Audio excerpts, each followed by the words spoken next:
Spring break is just days away for many college students across the country, and associated with spring break is partying.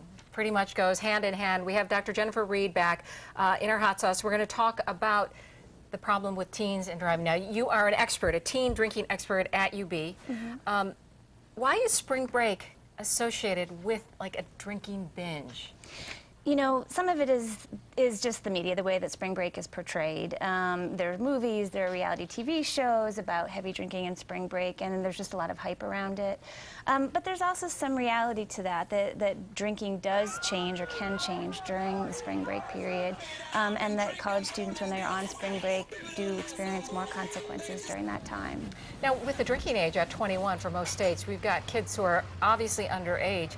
Are there no consequences? Are they not becoming harder hit by law enforcement for enforcing that in some of those towns? You know, there aren't any changes, surprisingly, in the consequences that students are experiencing, at least legal consequences that are based on the laws. There have been some changes with respect to drinking and driving that have shown that there are decreases in the number of fatalities and the amount of drinking and driving that may be driven by some of the changes in the law. Do you find that destination points can determine how much someone's going to be drinking? Not specific destination points. So people who go to Fort Myers are at bigger risk than people who go to Myrtle Beach. But what does make a difference is whether people go on a spring trip or not.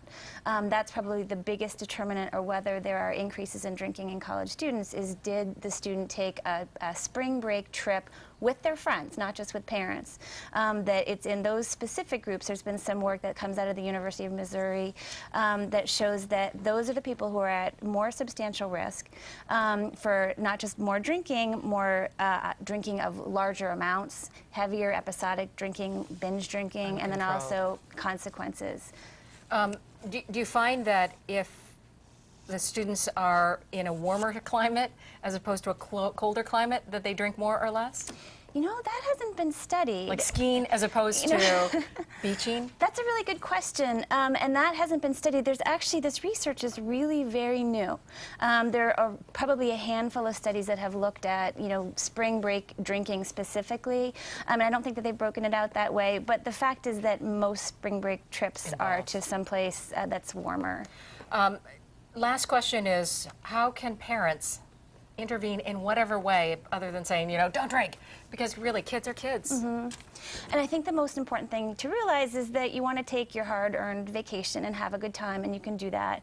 But what's important to remember is that just because you're on break doesn't mean that the consequences are on break. And so you could still get an STD or be involved in a drunk driving accident or other kinds of consequences while you're on break. And so the rules that you use to monitor your drinking during the regular school year to keep yourself safe, those apply, you know, on spring break as well. And with just a little bit of caution, you can have a great time and stay safe also. Reminder, it may just ring in their head. Yes, before they go off on their trip, just remind them.